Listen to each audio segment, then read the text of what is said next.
I stood in front of a mirror in a foreign country, staring at my own face, trying to figure out if I looked scary, because every time I tried to talk to someone, they ran away from me, literally ran away.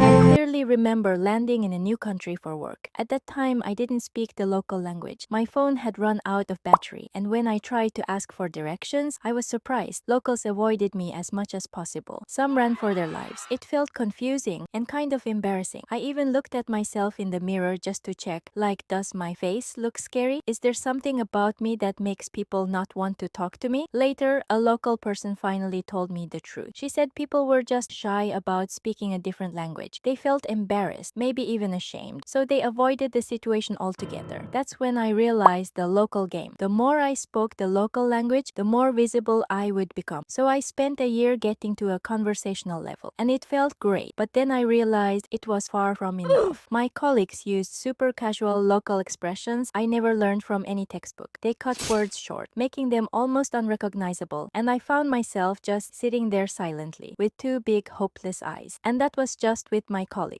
With older people or higher ups, I had to use respectful words. Okay, those I had learned. But respect wasn't just about words. It was how you sit, how you stand, smiling, nodding, showing you're listening, acting before being told, opening doors, letting them have the best seat, reading the room and adjusting yourself. Then came the clients. And with clients, it became even more complex. Ultimate respectful form, verbs and grammar changing completely. Things I never learned from textbooks. And if you messed up even a little, they preferred to talk to a native speaker instead. It took me another year to properly react and speak depending on who I was talking to. Just imagine talking to a group of different people and switching your words, body language, and expressions multiple times on the spot. Sometimes my brain just goes,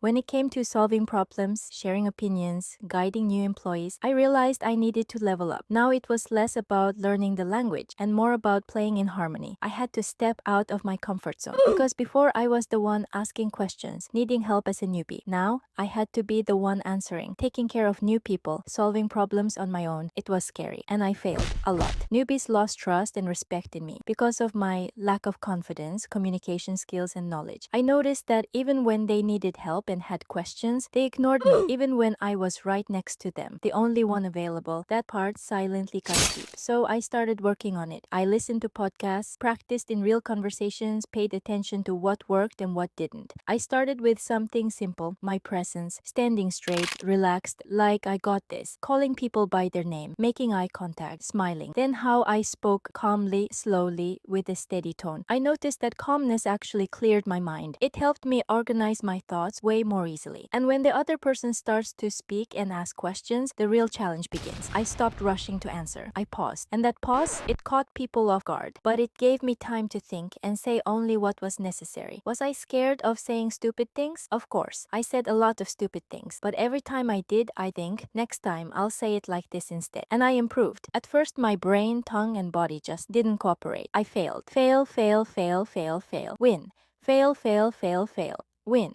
Fail, fail, win, fail, win, win, win, win, win.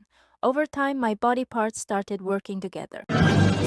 I even noticed myself automatically pausing before speaking. Repetition really was the key. And when the conversation started to fade, I learned to trust that feeling, thank them and leave. I treated every interaction like a game of communication and confidence. On the knowledge side, I kept building so I could bring solutions right away. I also proactively checked in on people, offered help. Hey, what you doing? And when I didn't know something, I found a nice trick. I'd say, let's figure it out together. Watch out! Now, externally, I realized something else. Sometimes it's not just me. Some people are super outgoing. They talk over others, dominate the conversation. And it's okay. I let them talk. Then I say what I need to say when the moment feels right. And ask questions that let them talk more about themselves. Because when they feel heard, they feel good. And when they feel good, they at least remember my name. The result? New employees started coming to me with questions. Even when others were available, I gained their trust and respect back. That felt huge because for a while I wasn't sure it was recoverable. Higher-ups noticed me taking care of new people well and began trusting me more, putting me in charge of various projects. Employees from other departments started coming to me for advice and help. Seeing those changes, I was like,